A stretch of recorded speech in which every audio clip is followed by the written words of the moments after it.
Assalamualaikum warahmatullahi wabarakatuh. Halo teman-teman, ketemu lagi seperti biasa nih bareng Kang Ojan CK.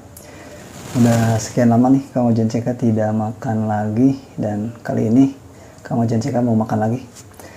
Dan untuk menu kali ini di sini udah ada ayam goreng, terus ada tempe goreng, ada lalapan timun, ada sambal terasi, dan ada nasi putih. Dan seperti biasa ada air putih hangat. Oke teman-teman, biar nggak lama-lama lagi, Kang Ojan CK mau berdoa dulu. Amin ya rabbal alamin. Mari makan teman-teman. Nih kita langsung nih sambalnya dulu nih.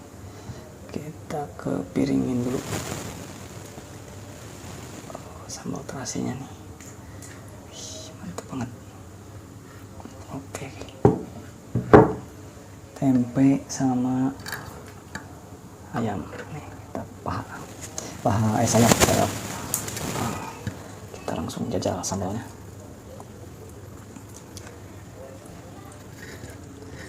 Bismillahirrahmanirrahim.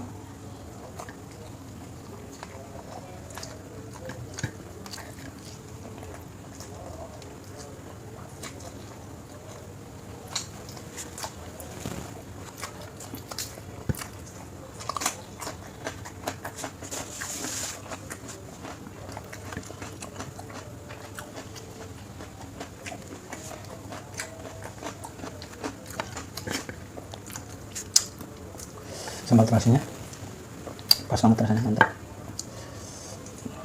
Ayam goreng.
Semuanya kita tambahin kurang.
Mantap banget teman-teman, luar biasa. Alhamdulillahirobbilalamin. Terima kasih banyak buat teman-teman semuanya yang udah nonton video ini. Jangan lupa di like, di komen, dan di share di media sosial kalian. Dan buat teman-teman yang baru mampir di channelnya Kang Ojan CK, jangan lupa untuk subscribe supaya channel Kang Ojan CK ini makin berkembang. Sekali lagi terima kasih, sampai ketemu di video berikutnya. Assalamualaikum warahmatullahi wabarakatuh.